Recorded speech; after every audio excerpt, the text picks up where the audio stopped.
welcome back to the channel. You caught me en route from a deal that popped up last minute, as all the best ones do. I didn't get a chance to show you the en route there, but what we have in the back of my truck is a 1992 Harley Davidson Sportster 1200 with one of the coolest stock gas tanks I've seen on these in a while. The thing looks awesome. It is not running, but it's got good bones, and we're taking a chance on it. But for the price at which I got it for, it was worth taking a chance. I paid $1,200 for this 1200cc Sportster, and in 2022, that is a steal because the Sportster market is insane, as you might know. Now, I've got about 60% of the ingredients to make this cooler back at the house, so we'll be able to jump into this pretty quickly, as well as a sissy bar and some handlebars from the guys at Prism, and a couple of other odds and ends that I'll obviously have to pick up as we go. This is going to be a fun build. Let's get into it.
All right, this part in the video is funding all the parts for the build, which is a seat, a sissy bar, all sorts of things. And sometimes you gotta just sell some stuff. And I'm out here doing a Facebook Marketplace deal, selling one of my vintage guitars. It's not a high-end name brand, but it's a guitar worth about 350 bucks, which, you know, goes towards maybe a seat or a sissy bar. So, you know, doing the Facebook Marketplace thing, I got some crash bars, and some exhaust, and some things in the back of my Bronco as well that I'm selling off. Sometimes you just got to get in your shop or your music room and say, hey, a couple things got to go to fund the motorcycle build, and that's what we're doing today.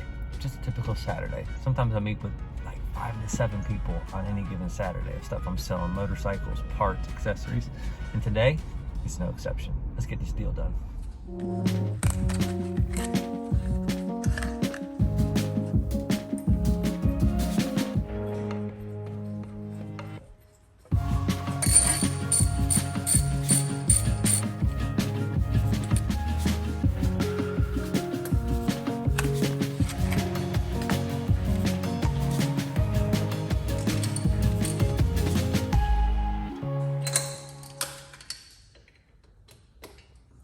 All right, so we got our first package in the mail from the guys over at Prism. You guessed it. This should be our sissy bar. We have handlebars on the way, as well as a seat. Let's open this guy up.